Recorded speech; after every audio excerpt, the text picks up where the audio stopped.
हे guys good evening. So guys ये Vision की 31 जुलाई की डेली करंट अफेयर्स की मैगज़ीन है। तो गाइस कल मैं मैगज़ीन नहीं अपलोड करी, मतलब कि मैगज़ीन तो अपलोड हुई है, मैंने वीडियो नहीं लेके आई हूँ। तो गाइस कल जो 30 जुलाई की रह गई है वो मैं कल अपलोड कर दूँगी। दैट इज़ कल संडे, और संडे को आपको पता ही ऑफ होता है, तो कल मैं अपलोड कर दूँगी। फाइन, तो उसकी आप टेंशन मत लीजिए। तो चलिए हम आज की फर्स्ट न्यूज़ स्टार्ट करते हैं। That is the commission for the air quality management in national capital region and the adjoining areas bill 2021। तो गाइस ये जो हमारी न्यूज़ है एनवायरनमेंट में कवर होगी। अभी क्या है, ये जो बिल आया that is the commission for air quality management in NCR and adjoining areas जो बिल है, ये रिप्लेस करेगा जो ऑर्डिनेंस था 2021 में, जो प्रोमुलगेट किया गया था प्रेसिडेंट के द्वारा अप्रैल 2021 में। फाइन, अब गए हम 2-3 दिन से लगातार पढ़ रहे हैं कि ऑर्डिनेंस को है वो सभी के सभी भी बिल में एक्ट किए जा रहे हैं, चेंज किए जा रहे हैं। क्यों किए जा रहे हैं आपको पता ही है, क्योंकि जब भी पार्लियामेंट सेशन में नहीं होता तो जो प्रेसिडेंट है वो क्या करता है, ऑर्डिनेंस बना सकता है। लेकिन जैसे ही पार्लियामेंट सेशन में आती है तो उसके विदिन 6 वीक्स क्या है, उस ऑर्डिनेंस को हमें एक्ट बनाना पड़ता है, पास कराना पड़ता है पार्लियामेंट से, नहीं तो वो अपने आप ही डाइल्यूट हो जाता है। फाइन, अब एडजॉइनिंग एरियाज में कौन कौन से इंक्लूड है, हरियाणा, पंजाब, राजस्थान, उत्तर प्रदेश, जहाँ पे कोई भी पोल्यूशन का सोर्स लोकेटेड है जिसकी वजह से दिल्ली की एयर क्वालिटी या दिल्ली एनसीआर के रीजन की एयर क्वालिटी पे एडवर्स इम्पैक्ट पड़ता है। फाइन, तो प्रोविजंस क्या है, सबसे पहले ये जो है दैट इज़ अ, तो गाइस अब मैं बार बार नहीं बोलूँगी, जो commission for air quality management है वो क्या करेगा, ये सुप्रीम कोर्ट का जो पहले environment pollution prevention and control authority थी उसको रिप्लेस कर देगा। मतलब कि अब जो ईपीसीए बॉडी होती थी अब वो नहीं होगी, उसकी जगह ये कमीशन हुआ करेगा। अब इस कमीशन का काम क्या होगा, एनसीआर में जो भी टॉक्सिक एयर है उसको टैकल करना, कि किस तरह से हम टॉक्सिक एयर से टैकल कर सकते हैं, या फिर जो एडजॉइनिंग एरियाज हैं, और इसके अंदर 3 सब कमेटीज़ को एस्टेब्लिश किया जाएगा जो इस मिशन को कमीशन को क्या करेगा, असिस्ट करेगा। इसके अलावा जो कमीशन है वो क्या कर सकता है, कोई भी फार्मर्स, अगर फार्मर्स की वजह से कोई एयर पोल्यूशन हो रहा है जैसे स्पेशली स्टबल बर्निंग की वजह से, तो उन पे कोई भी एनवायरमेंटल कंपेंसेशन इम्पोज कर सकता है। इसके अलावा दिल्ली में एयर पोल्यूशन का क्या स्टेटस है, वर्ल्ड एयर क्वालिटी रिपोर्ट 2020 के अकॉर्डिंग जो एयर क्वालिटी है वो Delhi most polluted capital city है वर्ल्ड में for the 3rd consecutive year. इसके अलावा जो दिल्ली की टॉक्सिक एयर है उसके अंदर सल्फर डाइऑक्साइड और नाइट्रोजन ऑक्साइड की मात्रा काफ़ी ज़्यादा है। इसके अलावा अगर दिल्ली को अपने PM 2.5 की जो लिमिट नेक्स्ट स्टैंडर्ड्स होने चाहिए, ठीक है, परमिसिबल जो स्टैंडर्ड्स होने चाहिए उसको अगर चाहिए तो उसको कम से कम 65% रिड्यूस करना पड़ेगा। फाइन, इसके लिए और क्या इनिशिएटिव लिए गए हैं सो दैट हम एयर पोल्यूशन को कंट्रोल कर सकें दिल्ली और एनसीआर रीजन में। तो गाइस आपको पता होना चाहिए, सबसे पहला graded response action plan, direct पूछ सकते हैं कि किससे रिलेटेड है। दूसरा है comprehensive action plan national clean air pollution OD1 scheme, आपको पता ही है। समीर ऐप, तो समीर ऐप आपको डायरेक्टली पता होना चाहिए किससे रिलेटेड है, it is related to control pollution in Delhi NCR region. Fine, जो आर्ली अपडेट देते हैं नेशनल एयर क्वालिटी इंडेक्स। अब गाइस आपको देखो थोड़ा सा ये आपको पता होना चाहिए कि अगर एयर क्वालिटी इंडेक्स कितना होता है, तो गुड होता है, सेटिस्फैक्ट्री, मॉडरेट होता है, पुअर, वेरी पुअर और सीवियर होता है। फाइन, मॉनसून रेंज के वक्त मैक्सिमम जो हमारा एयर क्वालिटी इंडेक्स होता है जो नियर अबाउट जून से अगस्त तक चलता है या सितंबर तक चलता है, तो वो नियरली गुड, सेटिस्फैक्ट्री, मॉडरेट तक क्या करता है, लाइक करता है। आपने देखा जब दिवाली होती है, दिवाली के पास मैक्सिमम जो एयर क्वालिटी है वो क्या बन जाती है, पुअर, सीवियर या वेरी सीवियर बन जाती है। फाइन, फिर बाद में जब रीजनल डस्ट स्टॉर्म या फिर जब मार्च अप्रैल मई का जब महीना होता है, फिर वापस क्या थोड़ा सा जो एयर क्वालिटी है वो सही होने लगती है, मॉडरेट तक आने लगती है। फाइन, तो ये आपको पता है कि ईयरली वाइज किस तरह से दिल्ली की एयर क्वालिटी इम्पैक्ट रहती है। नेक्स्ट है IndiGo becomes first Indian airline to release the environment, social and governance. तो गाइस ये जो हमारी न्यूज़ है किस में कवर होगी, गवर्नेंस में कवर होगी। जैसे पॉलिटी एंड गवर्नेंस का जो गवर्नेंस है ना उसके अंडर कवर होगी, अंडर GSO। इंडिगो पहली इंडियन एयरलाइन बनी है जो क्या करेगी, environment, social and governance report को पब्लिश करेगी, सो दैट वो अपने एफर्ट शो करेगी कि हम क्या एफर्ट कर रहे हैं, सो दैट हम सस्टेनेबल, मतलब कि जो भी हम फ्यूल यूज़ कर रहे हैं हम एनवायरनमेंट को इम्पैक्ट नहीं हो रहा है, मतलब कि हम सस्टेनेबल एविएशन फॉलो कर रहे हैं। फाइन, ESG रिपोर्टिंग, इसको हम सस्टेनेबिलिटी रिपोर्टिंग भी बोलते हैं। इसका मतलब क्या है, अभी जो इंडिगो जो ऑर्गेनाइजेशन है वो अपने डाटा को डिस्क्लोज करेगा on a set of environmental, social and corporate governance का, मतलब कि वो क्या क्या ऐसे स्टेप्स ले रहा है एनवायरमेंटल को प्रोटेक्ट करने के लिए, सोसाइटी को अपना कंट्रीब्यूट कर रहा है और गवर्नेंस में मतलब कि कर रहा है। तो इन सब पे जो डाटा है उसको डिस्क्लोज करेगा जो कंपनी की वैल्यू को क्रिएट करती है या फिर इसकी एबिलिटी को इम्पेक्ट कर सकती है टू एग्जीक्यूट फ्यूचर स्ट्रेटेजी। ये एक तरह का नॉन फाइनेंशियल रिपोर्टिंग है, और इसके बेनिफिट क्या है, सबसे पहले कि बिजनेस रेजिलियंस, क्योंकि इसका मतलब क्या है, ये अपनी एबिलिटी बढ़ाएगा to withstand the economic transition. इसके अलावा क्या है, अगर ऑफ कोर्स अगर ये ज़्यादा अच्छे नॉर्म्स को फॉलो करेगा तो सस्टेनेबिलिटी फंड्स में क्या है, कैपिटल का असेस कर सकता है। फाइन, इंडिया के अंदर 6 ऐसे ESG थीम्ड म्यूचुअल फंड्स हैं जो 2020 में लॉन्च किए गए हैं। अगर वो अदर नेशंस की तरह और कंट्रीज़ की तरह कंप्लाई करता है तो वो ग्लोबली कम्पीट भी कर सकता है। फॉर एग्जांपल ऑल कंपनीज जिसमें 500 एम्प्लॉयज़ हैं उससे ज़्यादा हैं यूरोपियन यूनियन में, उनको ESG डिस्क्लोज करना पड़ता है। फाइन, मतलब सिंपल बात है, कोई ऑर्गेनाइजेशन अगर अपने इनको डिस्क्लोज कर रहा है एनवायरमेंटल, सोशल एंड गवर्नेंस को, तो इसका मतलब क्या है, वो कंपनी क्या है, वो क्या कर रही है, वो कंप्लायंस कर रही है उनके रूल्स के साथ। जैसे यूरोपियन यूनियन में हर कंपनी के साथ मैंडेटरी है जिसमें 500 से ज़्यादा एम्प्लॉयज़ हैं। फाइन, इंडिया में क्या स्टेटस है, इंडिया में क्या है, under business responsibility and sustainability reporting की कुछ लिस्टेड एंटिटीज़ के द्वारा SEBI ने बोला हुआ है कि आपको ESG रिपोर्ट करना होता है। फाइन, इसके अलावा ये जो business responsibility and sustainable reporting है ये सिर्फ टॉप 1000 लिस्टेड कंपनीज पे एप्लीकेबल होता है। मतलब कि जो टॉप 1000 लिस्टेड कंपनीज हैं उन्हीं को बस ये ESG रिपोर्ट करना होता है, बाकी किसी को मैंडेटरी नहीं होता है। फाइन, तो ये रिपोर्टिंग होती है वो वॉलंटरी होती है फॉर फाइनेंशियल ईयर 2020-21 के लिए। मतलब कि अभी तक ये जो रिपोर्टिंग थी वो वॉलंटरी, अगर आपकी मर्जी तो आप कर सकते हो, नहीं तो नहीं, लेकिन अगले साल से मैंडेटरी बन जाएगी। अब आप देख सकते हो एनवायरमेंटल, सोशल, कॉर्पोरेट गवर्नेंस में क्या होता है। एनवायरमेंट का मतलब रिसोर्स को कैसे यूज़ कर रहे हो, एयर एमिशंस कैसे कर रहे हो, वेस्ट को कैसे मैनेजमेंट कर रहे हो। सोशल मतलब कि आप ये कर रहे हो एम्प्लॉयज़ वर्कर्स रिलेटेड डिस्क्लोजर करोगे, community related, consumer related. Corporate governance, sustainability में बोर्ड का क्या रोल है, conduct related disclosure. Fine, next news है India USA renew global development partnership deal for the 5 years. तो गाइज ये जो हमारी न्यूज़ है किस में कवर होगी, हम लोग हमारी किसी को पार्टनरशिप करें इंडिया और USA, तो गाइज ये हमारी इंटरनेशनल रिलेशंस में कवर होगी। अभी ये इंडिया और USA ने क्या किया कि किस तरह से हम ग्लोबल मतलब कि पूरे वर्ल्ड को डेवलप कर सकते हैं, उसके लिए एग्रीमेंट किया है जो दोनों कंट्रीज़ को, दैट इज़ इंडिया को भी USA को भी असिस्टेंस प्रोवाइड करेंगे टू देयर पार्टनर कंट्रीज। दोनों साइड्स ने क्या किया है, अमेंड किया क्या, statement of guiding principles on triangular corporation, so that हम ग्लोबल डेवलपमेंट कर सकें।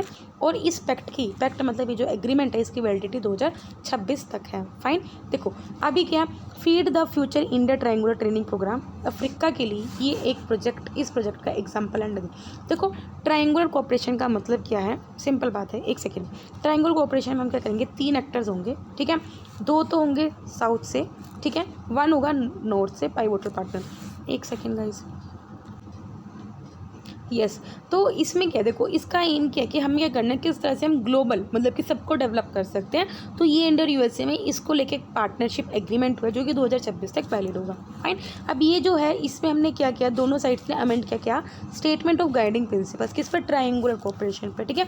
अभी जो स्टेटमेंट ऑफ गाइडिंग प्रिंसिपल्स हैं ये एक एग्रीमेंट है जो इनिशियली 2014 में साइंड हुआ था और फिर 2019 तक इसकी वैलिडिटी थी, लेकिन इसको रिन्यू करके 2021 तक कर दिया था। उसी तरह अभी दोबारा इसको क्या किया है, साइन किया और 2026 तक इसको एक्सटेंड कर दिया। ट्रायंगुलर कोऑपरेशन में क्या होता है, मतलब 3 एक्टर्स होते हैं। देखो एक तो पाइवोटल पार्टनर होगा, एक होता है फैसिलिटेटिंग पार्टनर होता है, एक बेनिफिशियरी पार्टनर होता है। 2 होते हैं साउथ से होते हैं। फाइन, जैसे हो गया फैसिलिटेटिंग और बेनिफिशियरी पार्टनर हो गया, और एक नॉर्थ से होता है that is a pivotal partner. अब गाइस ये जो नॉर्थ वाला होता है वो एक तरह का डेवलप कंट्री होती है और साउथ होती है वो डेवलपिंग कंट्रीज होती हैं। फाइन, जैसे जो पाइवोटल पार्टनर हो गया ये ऑलमोस्ट जो डेवलप कंट्री जैसे US जैसी होती है, ठीक है।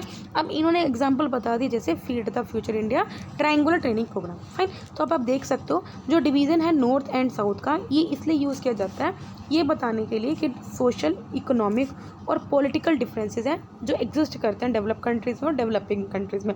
अब आप देख सकते हो, अगर आपको इंडिया थोड़ा सा वर्ल्ड का मैप बताओ, ठीक है, इधर है नॉर्थ अमेरिका, इधर है साउथ अमेरिका, फाइन, इधर है फिर यूरोप, फिर अफ्रीका, ठीक है, और इधर है अपना एशिया नॉर्थ में है भाई, ठीक है, और नीचे है ऑस्ट्रेलिया। तो इसमें ये बताया गया कि किस तरह से जो डेवलप्ड कंट्रीज़ और डेवलपिंग कंट्रीज़ में जो गैप है हमें उसे फुलफ़िल करना है, ठीक है, और डेवलपिंग कंट्रीज़ को हेल्प करना है सो दैट वो क्या कर सके, डेवलपिंग कंट्रीज़ को हेल्प करके उनको डेवलप कर सके सोशली भी, इकोनॉमिकली और पॉलिटिकली। इसके अलावा इंडिया के भी ऐसे और ट्रायंगुलर कोऑपरेशन चल रहे हैं जिसमें हम क्या कर रहे हैं, खुद भी डेवलप होना चाह रहे हैं और उनको भी डेवलप करेंगे, और इसमें हम किसी एक डेवलप कंट्री की हेल्प लेते हैं। जैसे इंडिया जापान कोऑपरेशन है, एक है एशिया अफ्रीका ग्रोथ कॉरिडोर। इसके अलावा इंडिया और UK का भी एक ट्रायंगुलर प्रोजेक्ट चल रहा है, ये तो इंडिया और USA का है।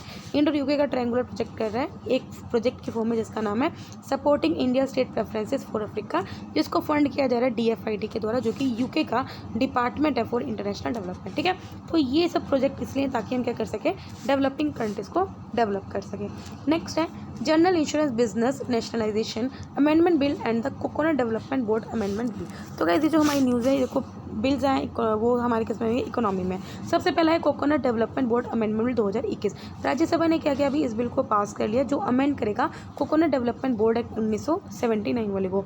ऑब्जेक्टिव का ये कि हमें क्या करना है, कोकोनट की और कल्टीवेशन करनी है और एरिया को कल्टीवेशन के अंडर लाना है और हमें कोकोनट की और मार्केटिंग फैसिलिटीज़ प्रोवाइड करनी है सो दैट जो फार्मर्स हैं वो बेनिफिट मिले।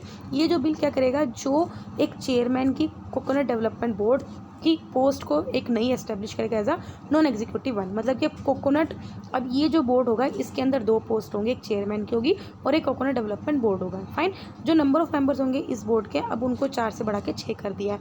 अब आपको पता होना चाहिए, very important, coconut development board है वो स्टैट्यूटरी बोर्ड है जो एस्टेब्लिश होता है किसके under, ministry of agriculture and farmer welfare के अंदर, सो दैट हम क्या कर सके, अपने इंडिया में कोकोनट की कल्टिवेशन और इंडस्ट्री को अच्छे से क्या कर सके, डेवलप कर सके। नेक्स्ट है general insurance business nationalisation amendment bill 2021। Government ने अभी इस बिल को इंट्रोड्यूस किया लोकसभा में ताकि हम क्या कर सके, general insurance business nationalisation act 1972 को अमेंड कर सके। अब जब हम इसका फीचर्स देख लेते हैं, देखो अब इसको हम क्या करेंगे, अमेंड करेंगे। अब इसके थ्रू क्या करेंगे, गवर्नमेंट क्या करती है, अपनी जो शेयर होल्डिंग है वो 51% से कम रख सकती है। अभी गाइस आपको पता ही होगा किसी भी कंपनी में, देखो अगर हम क्या बोलते हैं कि वो जो कंपनी है वो PSU that is a public sector enterprise, अगर वो उसमें गवर्नमेंट के शेयर 51% हो। अगर प्राइवेट हम कब बोलते हैं, अगर उसमें गवर्नमेंट के जो शेयर है वो 49% से कम हो। फाइन। तो 49-51 की शेयरिंग होती है। अगर 49% हो तो उसका मतलब वो गवर्नमेंट प्राइवेट मानी जाती है, 51% हो तो उसका मतलब वो PSU मानी जाती है, गवर्नमेंट की मानी जाती है। तो अब इस बिल को अमेंडमेंट करने से क्या है, वो कंपनी गवर्नमेंट की रहेगी इवन अगर गवर्नमेंट की शेयर होल्डिंग उस पर्टिकुलर कंपनी में 51% से कम है। इसके अंदर हम एक न्यू सेक्शन इंसर्ट करेंगे जिसके अंदर क्या होएगा, एक डायरेक्टर हम बनाएंगे जो कि होल टाइम डायरेक्टर नहीं होगा, लेकिन उसका काम क्या होएगा, कोई भी एक्ट, कोई कमीशन जो भी करता है, कमिटेड करता है, वो उनके लिए लायबल होगा with this knowledge and connivance by the insurer. Significance क्या होगा, ये जो भी अमेंडमेंट कर रहे हैं वो उन्हीं के अकॉर्डिंग कर रहे हैं जो कि बजट में अनाउंस किया गया था जब गवर्नमेंट ने क्या किया था कि 2 पब्लिक सेक्टर बैंक्स और एक जनरल इंश्योरेंस कंपनी को हम प्राइवेटाइज करेंगे 2022 तक। अभी हमारे यहाँ पे 4 state own general insurance companies हैं। आई होप आपको पता ही होगा, तो LIC को तो पता ही होगा।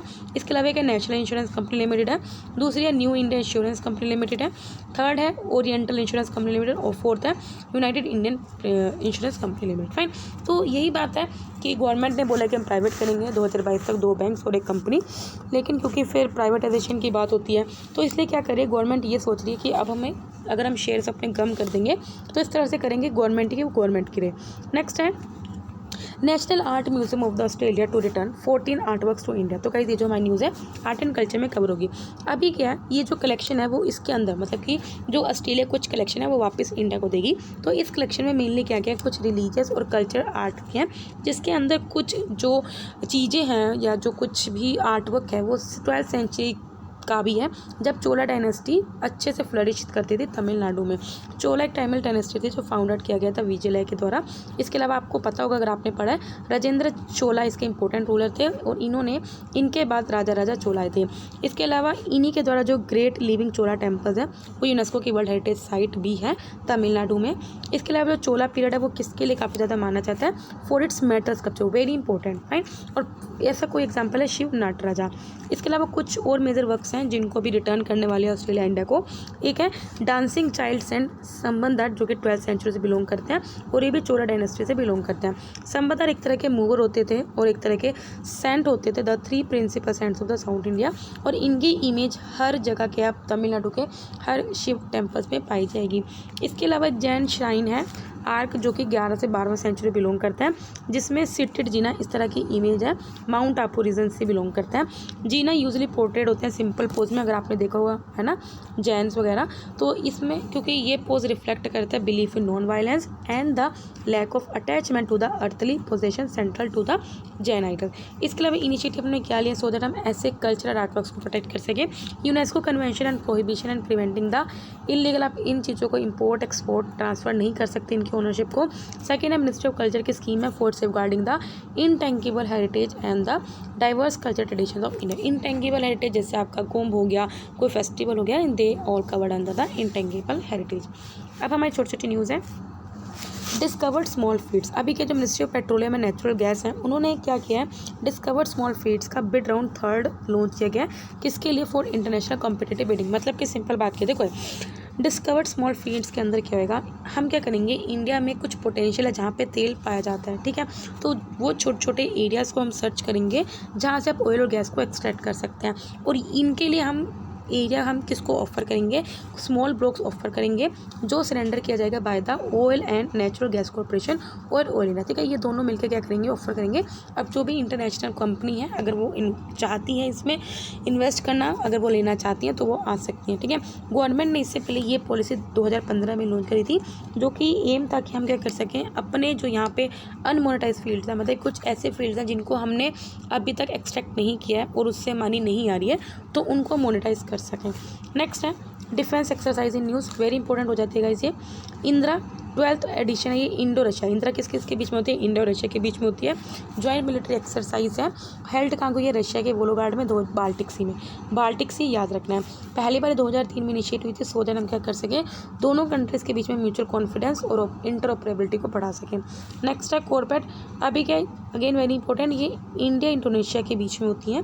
36th एडिशन हुआ है, किसके बीच में, इंडियन नेवी और इंडोनेशियन नेवी के बीच में, सो दैट दोनों कंट्रीज़ के बीच में मैरीटाइम कोऑपरेशन को बिल्ड कर सके across the Indo Pacific. Fine, कौन से सी में हो रहा है, कौन से रीजन में हो रही है, किस किस कंट्री में हो रही है, इतनी आपको पता होना चाहिए। नेक्स्ट है, हो सके तो ये भी पता होना चाहिए, जैसे 12th एडिशन हुआ, 36th एडिशन। फाइन, नेक्स्ट है यूटेलसैट क्वांटम सैटेलाइट, अभी क्या ये जो क्वांटम है ये वर्ल्ड की first commercially fully reprogrammable satellite है, जिसको अभी फ्रेंच के गुआना से लिफ्ट किया गया है। जो कन्वेंशनल मोटर्स होते हैं जिनको हम बेसिकली डिज़ाइन करते हैं और अर्थ पे भी उसके लिए काफ़ी जो वायरिंग होती है वो हार्ड होती है, उसको हम वापस यूज़ नहीं कर सकते ऑर्बिट में, ठीक है। लेकिन ये जो सैटेलाइट है वो यूज़र्स को अलाउ करती है कि वो रियल टाइम मैनर में यूज़ कर सकते हैं। इसका मतलब जो सैटेलाइट है वो क्या कर सकती है, मोबाइल कवरेज प्रोवाइड करेगी फॉर मूविंग ऑब्जेक्ट्स, मतलब जो ऑब्जेक्ट्स घूम रहे हैं कब वो किसके हैं तो उनकी कवरेज प्रोवाइड करेंगे, सच एज कोई भी एयरक्राफ्ट की, कोई भी वेसल जो चल रही है, या फिर जो नेचुरल डिजास्टर के बाद कोई भी जो इवेंट्स है उनको ये ट्रैक कर लेगी। इसको डेवलप किया गया है under an European Space Agency partnership project with the Airbus, ठीक है, तो एयरबस का पता होना चाहिए। नेक्स्ट है लेपर्ड्स, उड़ीसा का जो प्लान है DNA प्रोफाइलिंग फॉर लेपर्ड, जिससे हम क्या करेंगे कि लेपर्ड की जो डेथ्स हो रही हैं उसका क्राइम क्या ओरिजिन है उसको हम ट्रेस कर सकें। मध्य प्रदेश में अभी क्या मैक्सिमम पॉपुलेशन है लेपर्ड की, और उसके बाद कर्नाटका में, फिर महाराष्ट्र में, तो इन तीनों स्टेट्स का नाम आपको पता होना चाहिए। लेपर्ड का जो कंजर्वेशन स्टेटस है वो वल्नरेबल है और वाइल्ड लाइफ प्रोटेक्शन एक्ट के अंदर शेड्यूल 1 में है।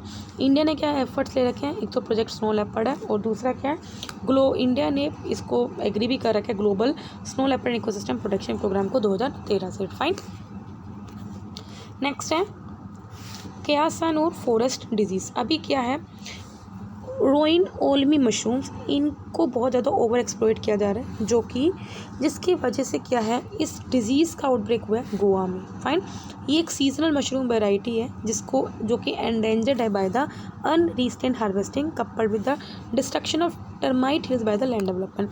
अब आप देख सकते हो इसको मंकी फीवर भी बोलते हैं इस डिजीज़ को। ये वायरल हेमोग्राफिक फीवर है, मतलब कि आपके नर्वस सिस्टम को ब्लॉक कर सकते हैं। सबसे पहले कहाँ पे, कर्नाटका के शिमोगा डिस्ट्रिक्ट के क्यासन फॉरेस्ट में इसको पाया गया था, इसलिए इसका नाम ये रख दिया। ये जो वायरस है वो जीन फ्लेविवायरस और फैमिली फ्लेविवराइडी की मेंबर है। फाइन, तो ये आप देखना, ठीक है, अच्छे से याद रखना, इंपॉर्टेंट है। नेक्स्ट है artificial intelligence for all initiative, अभी के इंटेल ने किसके साथ कोलैबोरेट करके CBSE और मिनिस्ट्री ऑफ एजुकेशन इन दोनों के साथ कोलैबोरेट करके इस इनिशिएटिव को लॉन्च किया है, जिसमें हम क्या कर सकें, इंडिया में हर एक बंदा आर्टिफिशियल इंटेलिजेंस की बेसिक अंडरस्टैंडिंग को समझ सके। Fine, Intel in collaboration with the central board of secondary education and ministry of education launch this initiative to create basic understanding of artificial intelligence for everyone in India. एक 4 घंटे का self based learning programme है, 4 घंटे का programme होगा, आप खुद इसको सीख सकते हो, जिसमें आर्टिफिशियल इंटेलिजेंस के बारे में आपको इंक्लूसिव मैनर में समझाया जाएगा। और हमारा एम है कि हम 1 मिलियन सिटीजन्स तक आर्टिफिशियल इंटेलिजेंस को इंट्रोड्यूस कर सकें। इंडिया की जो नेशनल एजुकेशन पॉलिसी है 2020 में, इसके अंदर ये था कि हम स्टूडेंट्स को प्रिपेयर कर सकें for artificial intelligence driven economy. NITI Aayog का नेशनल स्ट्रेटेजी वही है फॉर आर्टिफिशियल इंटेलिजेंस, ये आर्टिफिशियल इंटेलिजेंस फॉर ऑल की फिलोसफी पे स्टार्ट हुई है, सो दैट हम सभी हमारे इंडिया के हर एक बंदे को इसके बारे में समझा सकें, बेसिक अंडरस्टैंडिंग। नेक्स्ट है IU 64, गवर्नमेंट ने बोला है कि ये जो आयुर्वेदिक फॉर्मुलेशन है IU64 ये ह्यूमंस के लिए बिल्कुल सेफ़ है। ये एक आयुर्वेदिक फॉर्मुलेशन है जिसको डेवलप किया गया था by the central council for research in Ayurvedic research under the ministry of Ayush, so that ना मलेरिया को मैनेज कर सकें।